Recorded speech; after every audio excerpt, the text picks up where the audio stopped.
What's up guys, it's James from the Rebel Base Build and have I got a show for you today. You see, I was challenged by my son. You see, we were playing the Fallen Order together and we both said how cool the Haxion brood droids are. I know you want to model this Haxion brood droid. The question is, do you have the skill? No, that sounds like a challenge. Let's check it out.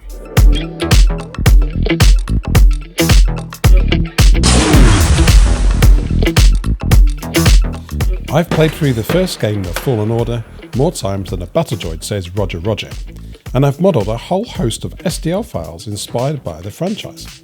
So I was pretty hyped to see the Haxion brood bounty hunter droids back in the action in Jedi Survivor.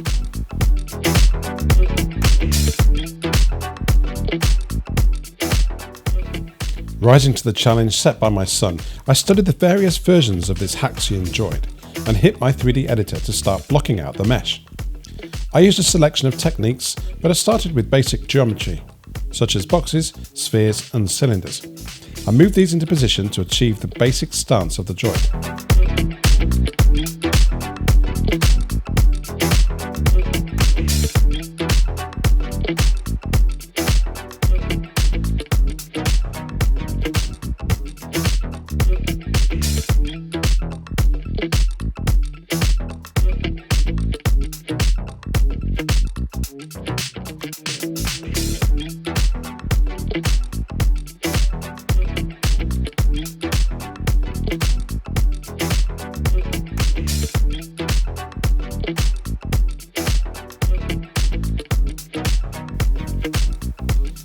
My process involved adding details to the geometric shapes using tools such as mirror, inset, extrusion and FFD modifiers.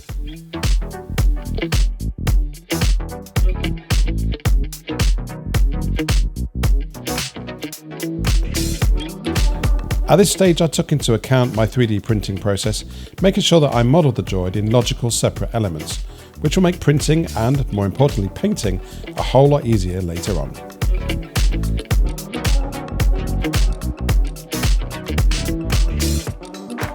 I'm showing the completed mesh to the left here, so you can see the leg details look different. This is because I didn't like what I came up with at first, so I deleted those and remodelled something completely new. After spending way too much time modelling the droid, I called it good. Here's some sexy reveals of the mesh.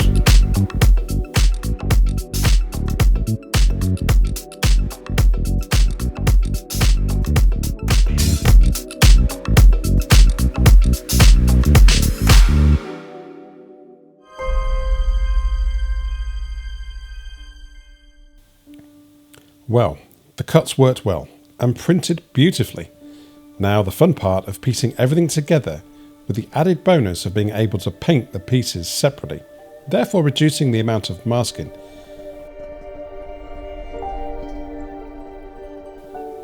The details are so crisp and really pop, and I wanted to make sure that I captured that in the paint pass.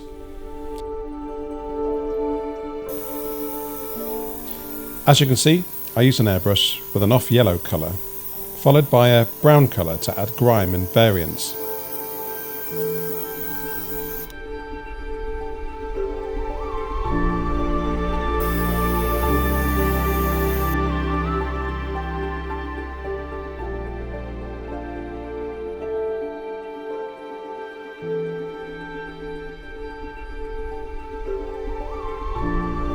In addition, I used powder pigments and a silver rub to highlight the details.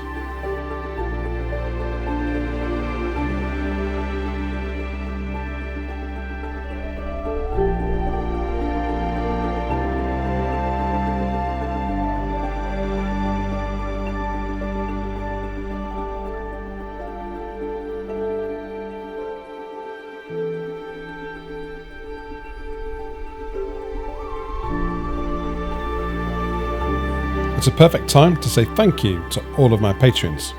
You guys rock.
During the modelling process, I ensured that I created layers to give the model depth.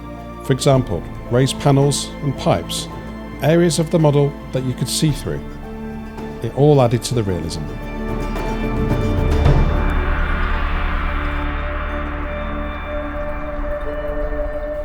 Well guys, this is the first in a two-part special. Next time, I'm building a diorama for the droid, inspired by the environments from The Fallen Order and Jedi Survivor. Hats off to the people behind both games. They are, in my opinion, simply brilliant. Thanks for watching guys, catch you next time.